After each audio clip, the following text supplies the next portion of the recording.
É difícil ser fiel, né? Quando eu fico pensando na história dos jovens hebreus que foram levados para a Babilônia, você sabe essa história melhor do que eu. Só que existe um ponto dessa história que fala profundamente ao meu coração.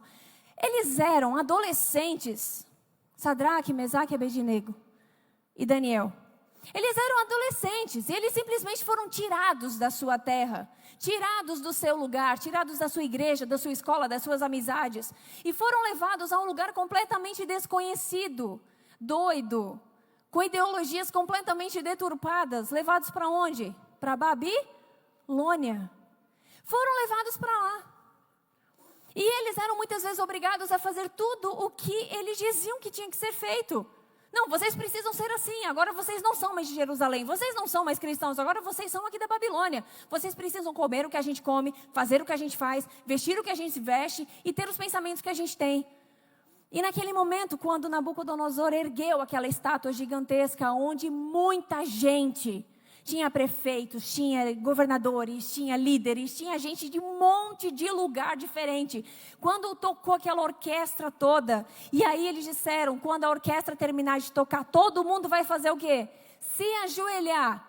E os três estavam ali. Sadraque, Mesaque e Abednego. Daniel, nessa ocasião, não estava. Porém, os três jovens estavam ali. E quando a música terminou de tocar, o que aconteceu? Todo mundo se ajoelhou. E aqueles três jovens ficaram em pé, diante daquela nação inteira. Eram milhares de pessoas e eles permaneceram em pé. E eu te pergunto, você permaneceria em pé também?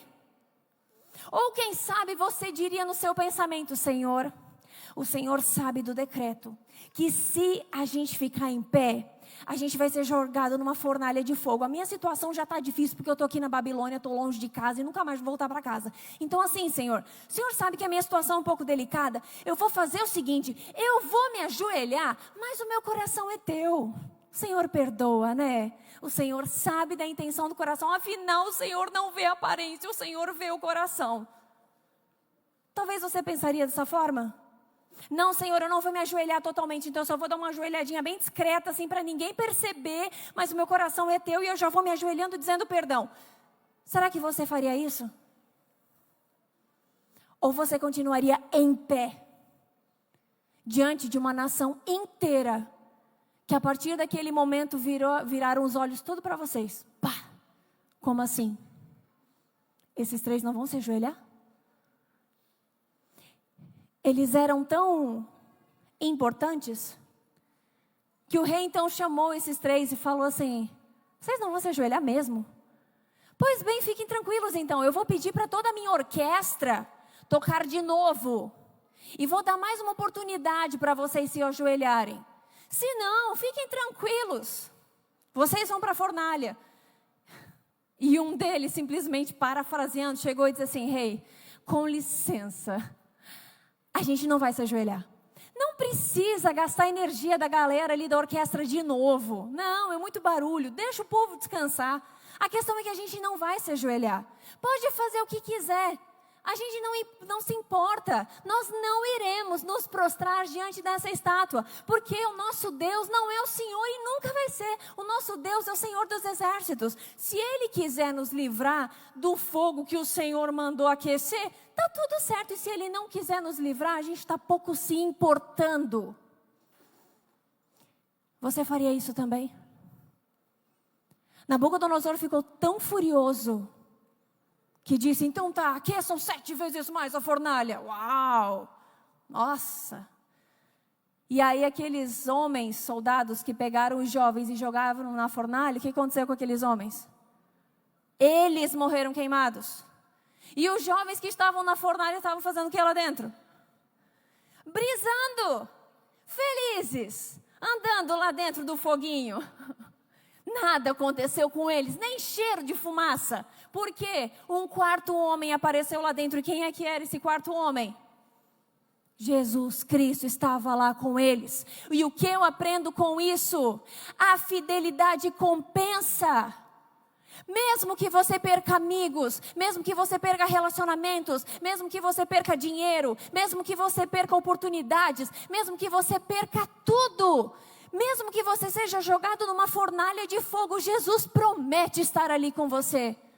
Se por causa da tua fidelidade você ser jogado numa cova de leões, assim como Daniel, o que vai acontecer? O Senhor vai estar com você. Ele é a tua força. Por isso que a gente não se ajoelha diante dos absurdos que acontecem nesse mundo.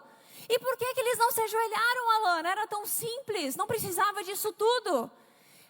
É muito simples entender o porquê que eles não se ajoelharam. Eles estavam num lugar chamado Babilônia. Eles estavam na Babilônia, mas eles eram de onde? De Jerusalém. Eles estavam na Babilônia, mas eles eram de Jerusalém. O que significa a palavra Babilônia? Alguém sabe? Confusão. Hoje nós vivemos uma Babilônia atual. Uma Babilônia do século 21. É uma confusão tremenda. Cada cabeça uma sentença, cada um pensa de um jeito. São ideologias crescendo o tempo todo. São placas de igreja abrindo todos os dias. Cada um pensa de um jeito. Nós estamos numa Babilônia, mas nós somos de onde? Da Nova Jerusalém. Por isso que quando a Bíblia diz, não se amoldem ao padrão deste mundo, mas transformem a sua mente, para que então você seja capaz de experimentar e comprovar a boa, perfeita e agradável vontade de Deus. Nada mais é do que, você vai estar na Babilônia, você está na Babilônia, mas você é de Jerusalém. Por isso que a gente não se prostra. Por isso que a gente não se conforma. Por isso que a gente não é igual a todo mundo. Por isso que mesmo que o mundo inteiro faça o que é errado, por mais que todo mundo normalize coisas absurdas, a gente não normaliza. Porque a gente não se prostra na Babilônia. Porque nós somos de Jerusalém. Mesmo que por causa da nossa fidelidade nós sejamos alvo de bullying, de preconceito, de retaliação, de discriminação. Por mais que a gente perca tudo, a gente nunca vai perder essa essência de que nós só estamos aqui de passagem.